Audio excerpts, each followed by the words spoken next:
Genesis chapter 7, which is lesson 2. Yeah, you'll do that one day. You'll get old.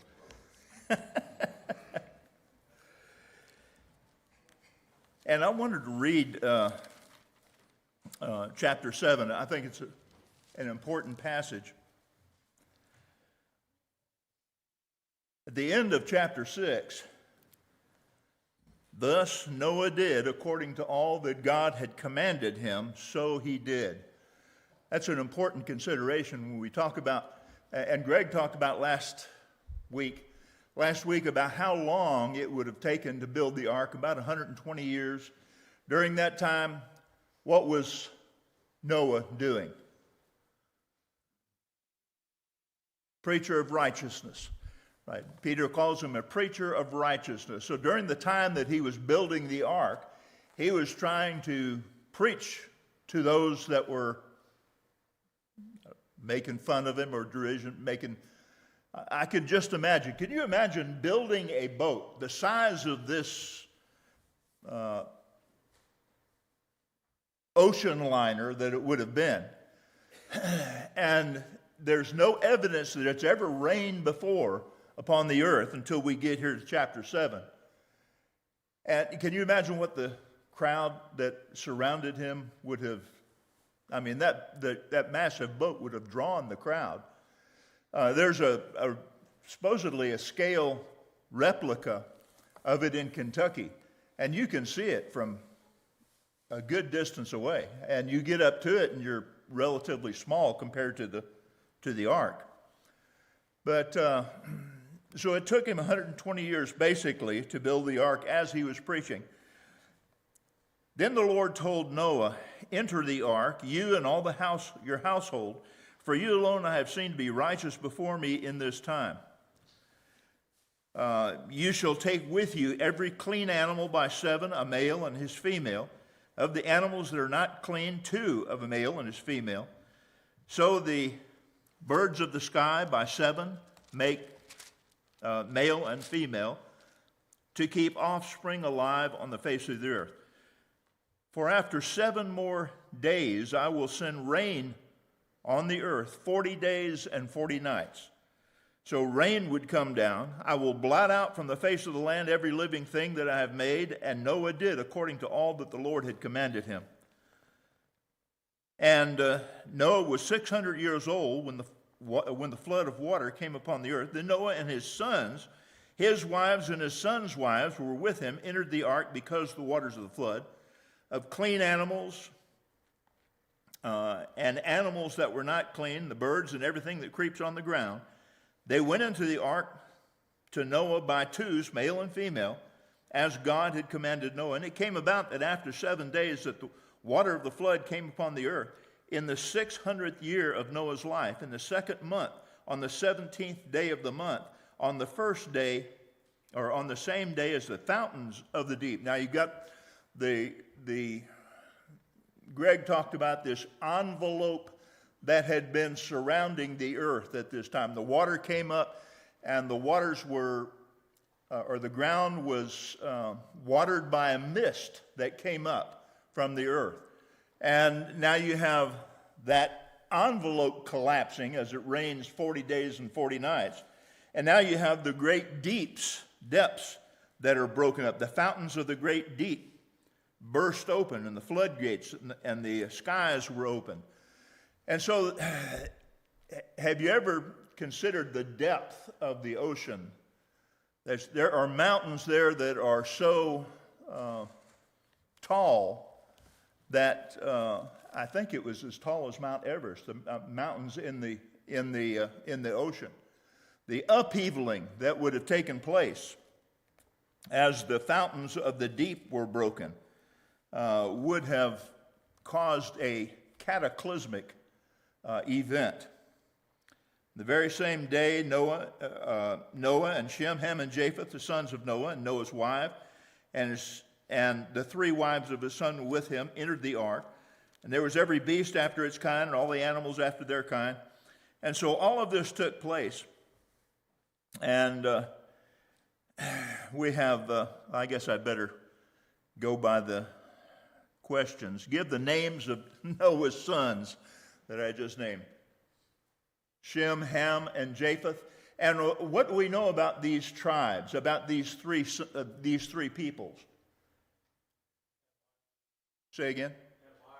Well, yeah, they had wives, but as the descendants of these came into being, the Shem, yes?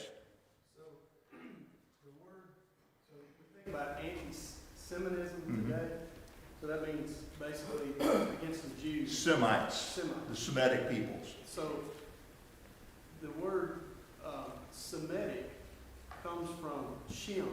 Right. So, any language, any of the Shemitic languages, which there are several, Moabites and Canaanites and Aramaic and Hebrew, all those come in the line of Shem, Akkadian. Yeah. And we hear the term all the time, anti-Semitic. There's a lot of anti-Semitic language that's being spoken. And what they mean by that is speaking against the Jews. But the Jews were not the only Semitic people. Arabs were Semitic people as well. The Pharaoh that will enslave the Jewish people was from a Semitic heritage. And so you've got the Semitic tribes, and then Shem, and what would Ham be? Ham, the Hamitic tribes, yes. Yes, the darker-skinned African nations that would, and it's always interesting how these different, physically different groups of people came from these three sons of Noah. But you've got Shem, Ham, and Japheth, and who came from Japheth's line? What is Japheth's line?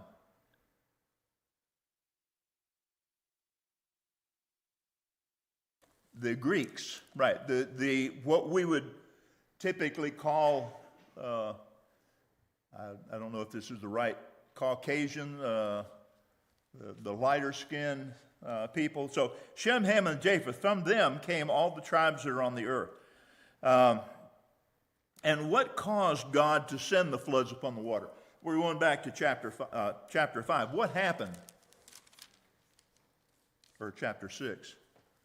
What caused God to send the flood? Every what? Every thought and intent of the heart was to do evil continually, right? And so that's why God sent the flood upon mankind, because the world had gotten so corrupted that it could be said, generally speaking of mankind, every thought and intent of the heart was to do evil continually. In other words, the entire world was like downtown New York City. Anybody ever been to New York City? It's an event.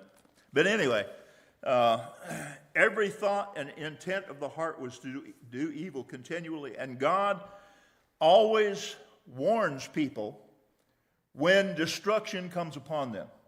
What kind of warning did God give these people? Noah. Noah was a preacher of righteousness for 120 years. And so he was very patient, very kind in allowing the earth to continue on while it was as corrupt as it was. God could have chosen any way in the world he wanted to end the earth. But he chose to use Noah as a preacher of righteousness to preach during this entire time that the ark was being built, so that God's patience could be given to mankind. Describe the ark and the building material and all that. We've known that since we were kids. What was the size of the ark? You remember? A football field, and how many levels? 3 levels, 300 cubits. 300 cubits long by 50 cubits by 75? 50 cubits, 30 cubits, I'm sorry, in verse 15. The length of it's 300, the breadth of it's 50, and the height of it is 30. And Greg talked about that window. Probably what that would have probably been like was a ridge vent type window where it would be a cubit from the top of the ark. But however that was, we really don't know. I think Greg went over some of this. What was the building material type? And we don't really know what kind of wood this was, but gopher wood was the type of material that it was. And it was to be, how did he waterproof this thing? With pitch, inside and out with pitch. All right. And we use this, I've used this all through Africa. Could Noah have used any material that he wanted to build the ark? No. And I don't know of anybody that will say yes to that question. No, he had to use gopher wood. Some modern day critics will say, well, this was a general expression or a general term for wood. You ever heard that? A general term for wood. So basically any kind of wood would have been allowed, but God specified gopher wood. And what happens when God specifies? What does that do to everything else? That eliminates everything else. And so when we talk about Noah did everything that God commanded him, and it said in chapter 5 and in chapter 6 and in chapter 7 as well. When he specifies, that eliminates everything else. How many people were saved on the ark? 8. 8 souls. Preaching 120 years, saved himself, his wife, his 3 children, and their wives. Yes. I was going to say, Wayne, Hebrews 11:7 says, by faith Noah, being warned of God of things not seen as yet, moved with fear, prepared an ark to the saving of his house, by the which he condemned the world and became heir of righteousness, which is by faith. So, to the question, could he have, faith comes by hearing the word of God. Romans 10:17 says, by faith Noah built the ark. So God told him to use gopher wood, he told him to pitch it in and without, he told him to make it a certain size. If he would have took the liberty to say, 450 feet is pretty big, but 500 would be better. Yeah. Or smaller, whatever, it Yeah, doesn't matter. yeah. He would have been unsuccessful. He wouldn't have, by faith, been able to be saved. It would have had the sinking, it would have had the floating capacity of a rock, I think, if he had deviated from what God told him to do. And what would that mean for mankind? There would be no mankind. I mean, everything. But God would choose another way, however he decided, however he would decide to repopulate the earth, he would have done that. But what was on the ark besides Noah and his family? Say again? Supplies. 2 of every kind of, except the clean. How many clean? 7 pairs. Why 7 pairs of clean animals? Say again? Yeah, they would have to have food to eat. They would also have to have sacrifices to make. So, and the clean animals were, yes. Yeah. That I don't know. Yeah. Whether they ate meat before, probably not, before coming off the ark. And the fear, and it's stated in chapter 9, I think it is, that the fear of man was placed in beasts, and from that time on, of course, he did say that they were food, for every living creature was for food, but there's no evidence that I know of anyway, that they ate meat until after they got off the ark. So, yeah. But sacrifices would have to be made, and that would have been through the clean animals. How long did it take Noah to build the ark? We've talked about that, 120 years. From where did the flood waters come?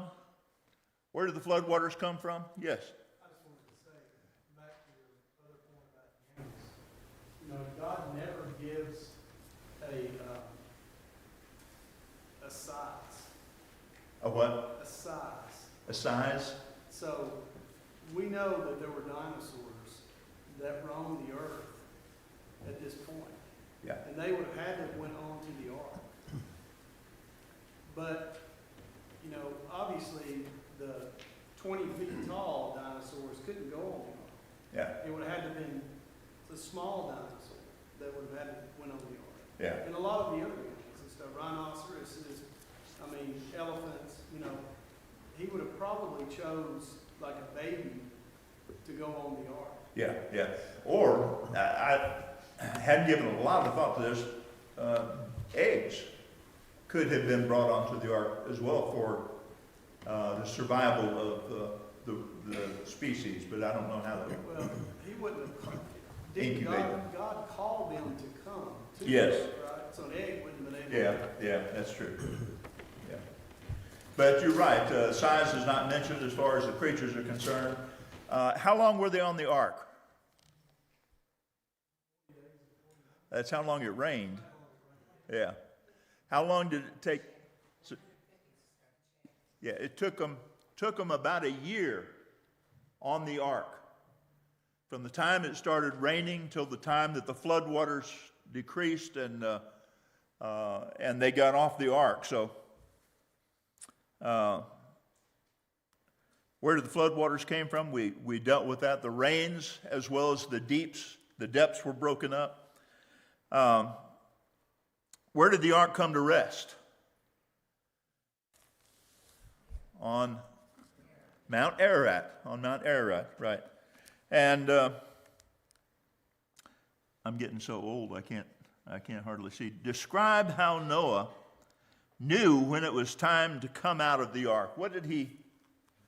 What was his messenger? What were his messenger pigeons? His messenger agents. Yeah, yeah. Sent out the raven. Sent out the dove. When it didn't come back, he knew it was time for, it had found a resting place, and it was time to get off the ark. In chapter 8, verse 16 or 15, it says, "And God spoke to Noah, saying, Go out of the ark, you, your wife, and your sons, and your sons' wives with you." So God told Yeah. them when to get on the ark, and he told them when to get off. Yeah, yeah, yeah. And what change took place in man's diet following the flood? What change took place? In verse 19 of chapter 8, every beast, every creeping thing, I've been where they eat creeping things, and that just doesn't sound appetizing to me. But every beast, every creeping thing, every bird, everything that moves on the earth went out by their families from the ark, and everything was given. All of those were given for food. And while he was there, seed time and harvest was available. Verse 17, "Bring out with you every living creature of all flesh that is with you, and the birds and the beasts and all of that they may breed abundantly and be fruitful and multiply on the earth." So Noah and his sons went out. And they began at this time to, yes. I've always been impressed by, as soon as he gets off the ark, he makes the sacrifice and worships God. I think my first thought would be, where am I gonna get my next meal? Yeah. Where am I gonna shelter my family? Yeah. Their first thought when they come off the ark is Was to worship God. to worship. And to be thankful for not only the saving of his life and his family's life, but man, just to get off the boat, just to have a change in environment. in chapter 9 in verse 1, and God blessed Noah and his sons and said to them, be fruitful and multiply and fill the earth. And the fear of you and the terror of you shall be on every beast of the earth and on every bird of the sky, with everything that creeps on the ground, and all the fish of the sea into your hand have I given them. Every moving thing that is alive shall be food for you, and I give it all to you as I gave the green plant. Only you shall not eat flesh with its life in it, its blood. And that would be re-emphasized in the law of Moses in Leviticus chapter 16, I believe. And surely I will require your life's blood. From every beast I will require it. And from every man's brother I will require the life of man. Whoever sheds man's blood, by man his blood will be shed. In the image of God he made man. And as for you, be fruitful and multiply, populate the earth abundantly and multiply it. So God spoke to Noah and to his sons, saying, now behold, I myself do establish my covenant with you and with the descendants after you, and with every living creature that is with you, the birds, the cattle, the beasts of the earth that is with you, and all that comes out of the ark, every beast of the earth. And I establish my covenant with you, and all flesh shall never again be cut off by the waters of the flood, neither shall there again be a flood to destroy the earth. And God said, this is the sign of the covenant that I am making between me and you and every living creature that is with you of all successive generations. And I set my bow in the cloud. And we sing that song, there's a rainbow in the cloud. I set my bow in the cloud, and it shall be as a sign for a covenant between me and the earth. And it shall come about when I bring a cloud over the earth, that a bow shall be seen in the cloud. And so God established or made a covenant basically with the earth, with man and with every living creature and with the earth, that he would never again destroy the earth by a flood, by water.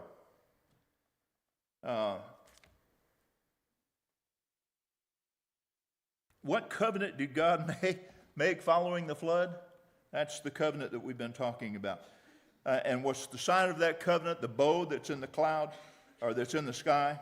And it's interesting that not only is it in the sky, but we have a window in our bathroom, and we're taking a shower. I'm taking a shower, and that sun is beaming in through the window, and I can see the rainbow bouncing off, the water bouncing off my body, and I can see the rainbow there in the shower. And it reminds us of that covenant that God made with every living creature. Find as many New Testament passages as you can about Noah. Hebrews chapter 11 is always a favorite. But did anybody find any additional ones?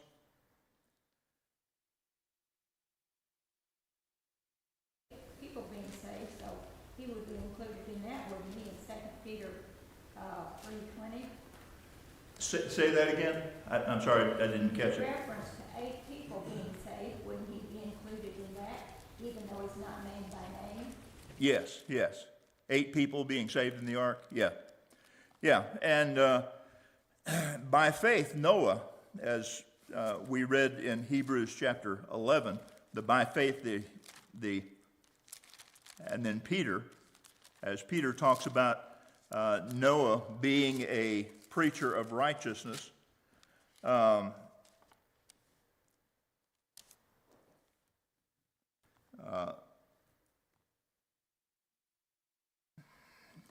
I guess verse 7 is the best place. By faith, Noah, being warned of God about things not seen, in reverence, prepared the ark for salvation of his family, of his household, by which he condemned the world and became an heir of the righteousness which is according to faith. That's the main passage. Peter references Noah being a preacher of righteousness as well. Yes. Back to 9 and 3 and 4 about not needing the blood. Yes. I used to go to church with an old guy, and he'd get on to you if you had like a medium rare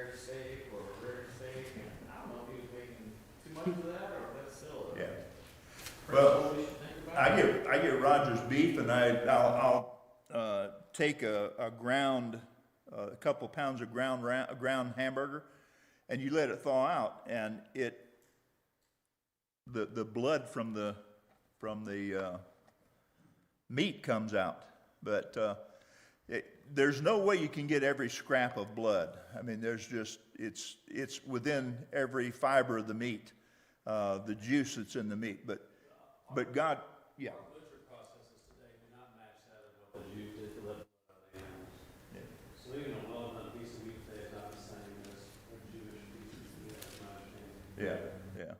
I don't know what their cooking procedures were. The animal will bleed out more than Yeah, and we always, when we're butchering a hog, always shoot it with a 22 right between the eyes, and then hoist it up by its hind legs and slit its throat, and drain all the blood out before doing any processing of the meat.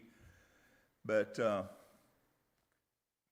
I thought you were going to ask about what was the thing about who established capital punishment as soon as they came off the ark? God did.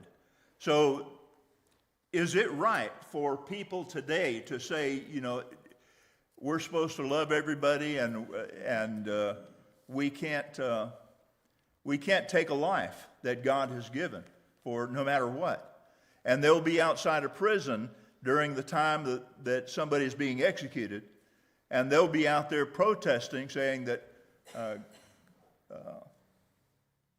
God is not in favor of this. But God's the one that established capital punishment to begin with.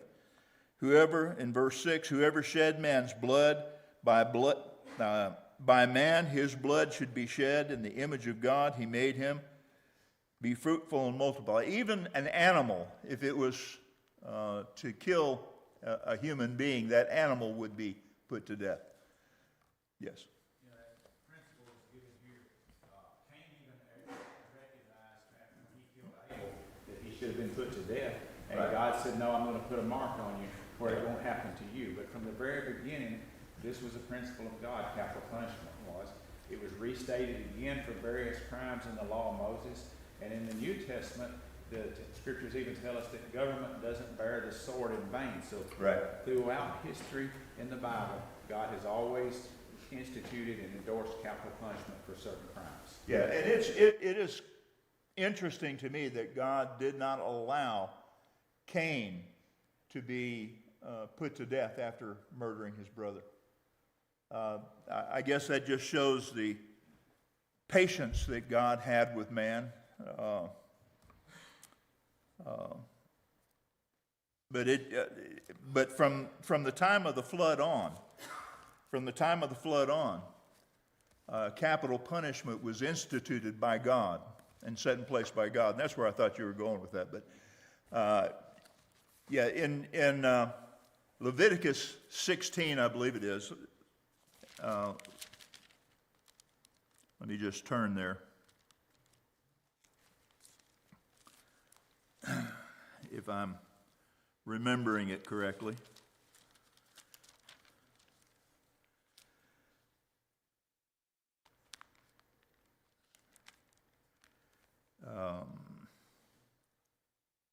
I don't see it off the top of my head, but that's where it is enshrined in the Mosaic Law. I don't see it right now, but yeah. 17:11. Okay, 17, maybe. Yes, for the life of the flesh is in the blood, and I have given it to you as an altar, to you on the altar to make atonement for your souls. It is the blood by reason of the life that makes atonement. Therefore, I say to the sons of Israel, no person among you may eat blood, nor may any alien who sojourns among you eat blood.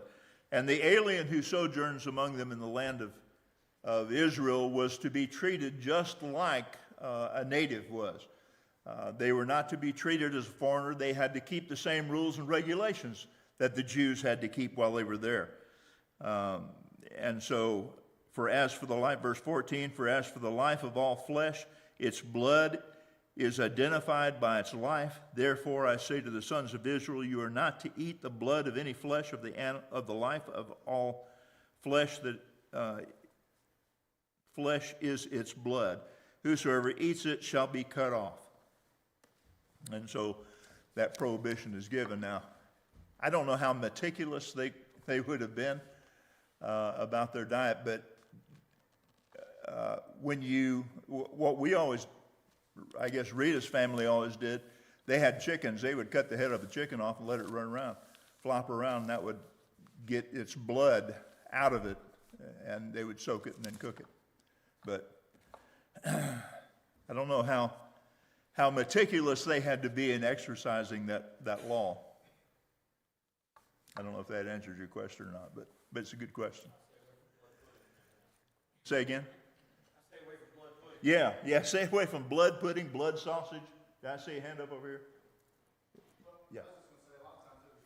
Idolatry, like idolatrous practices, they would use blood and witchcraft, all those kind of things. And so I don't think that's the only reason. I mean, I think the reason here, life is in the blood, and that's a lot of, especially you get to the New Testament, there's a lot of symbolism in that. Jesus' blood cleanses us from our sin.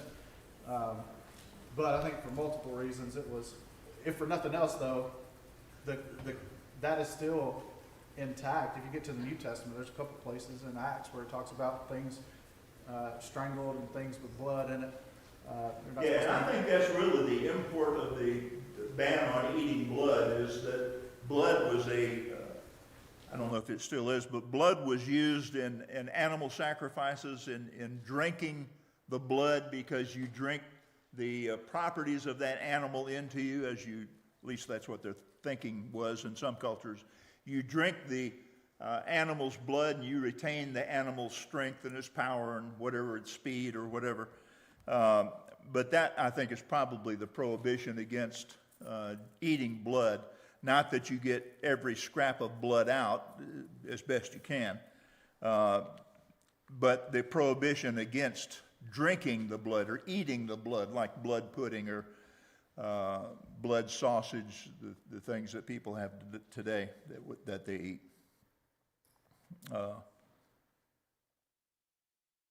In Genesis chapter 11 through, get back.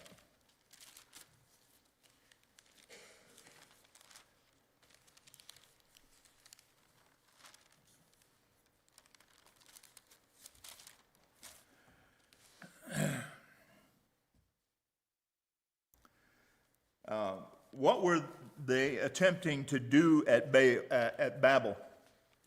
What were they attempting to do at Babel? Once man began to populate upon the earth, and what did God say to do once they got off the ark, or actually Adam and Eve as well? Populate the earth, and so they were to go out and populate the earth, and that was a command that was given to man. And what did they do instead?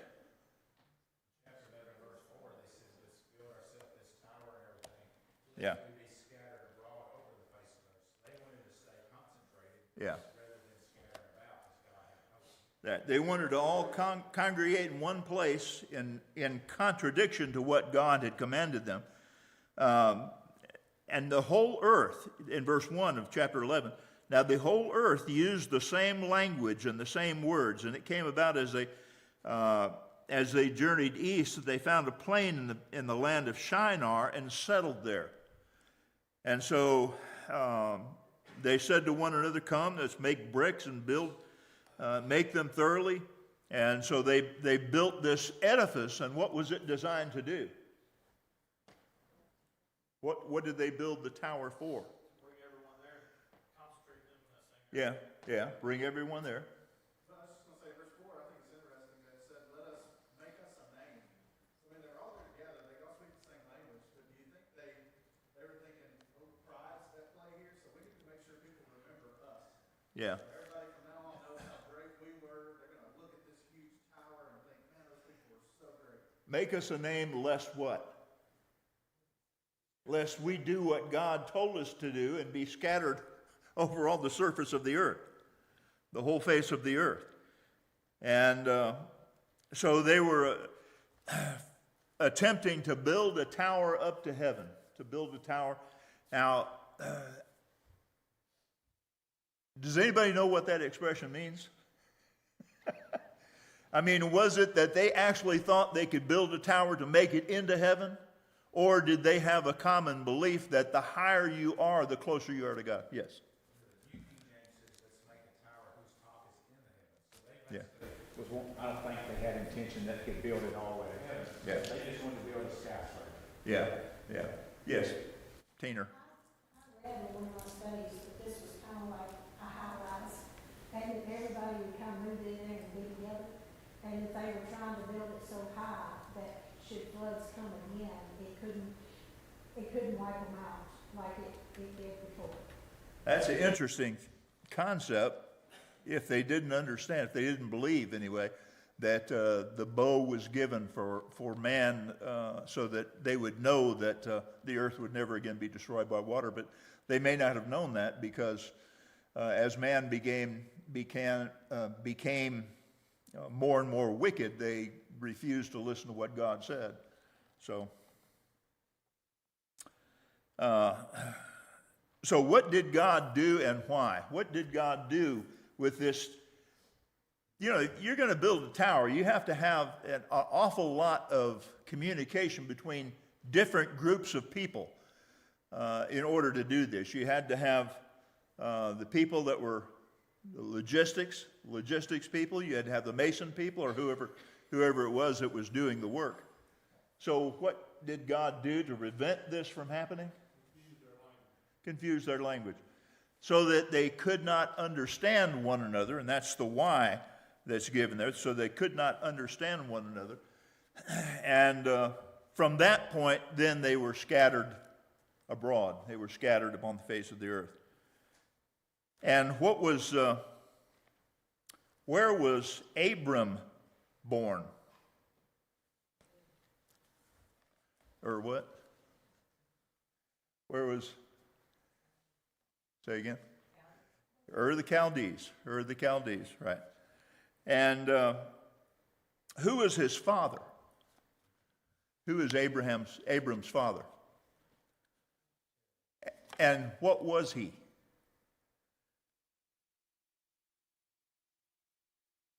Every indication is that he was not a follower of God. He would likely have been an idolater.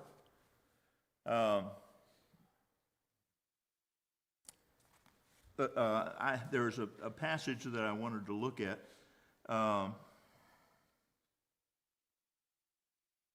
After the Lord had scattered them.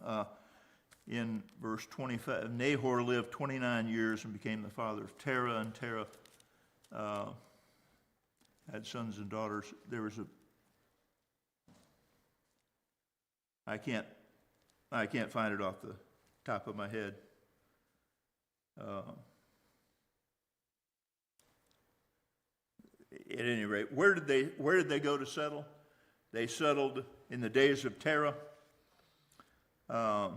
Verse 31, and Terah took Abram, his son, and Lot, the son of Haran, his grandson, and Sarai, his daughter-in-law, his son, Abram's wife, and they went out together from Ur of the Chaldees in order to enter the land of Canaan. They went as far as Haran and settled there.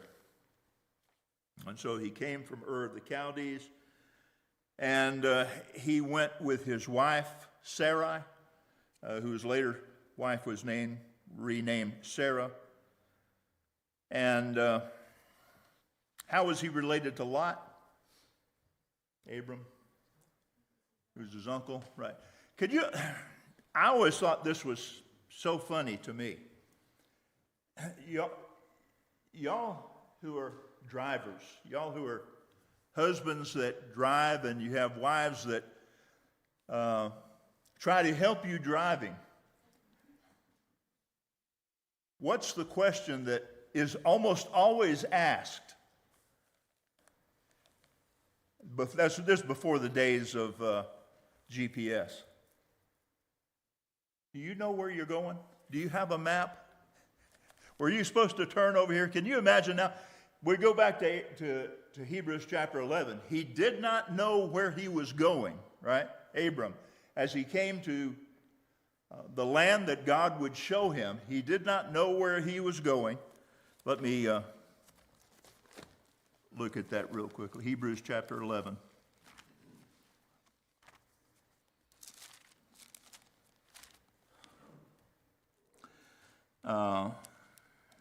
By faith, in chapter 11, verse 8, by faith Abraham, when he was called, obeyed by going out to a place where he was to receive an inheritance, and he went out not knowing where he was going.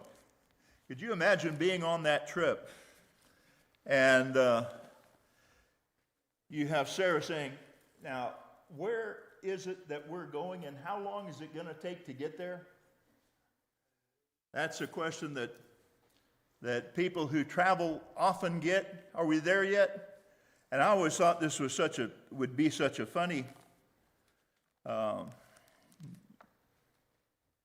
way of travel for Abram not to know where he was going. And the faith that his wife would have had, not only does it list her as in verse 11 by faith, even Sarah conceived beyond the ability to conceive, but the faith that she must have had in order to really have a harmonious travel experience with Abraham as he was going to a country where he did not know where he was going. What did God command Abram to do? What did God command Abram to do? Did we have a... That was the second bell? Oh, I didn't even hear a bell. I'm sorry. Thank you for your attention. We'll pick up here next week with question 3, I think. Yeah, question 3 on lesson 3.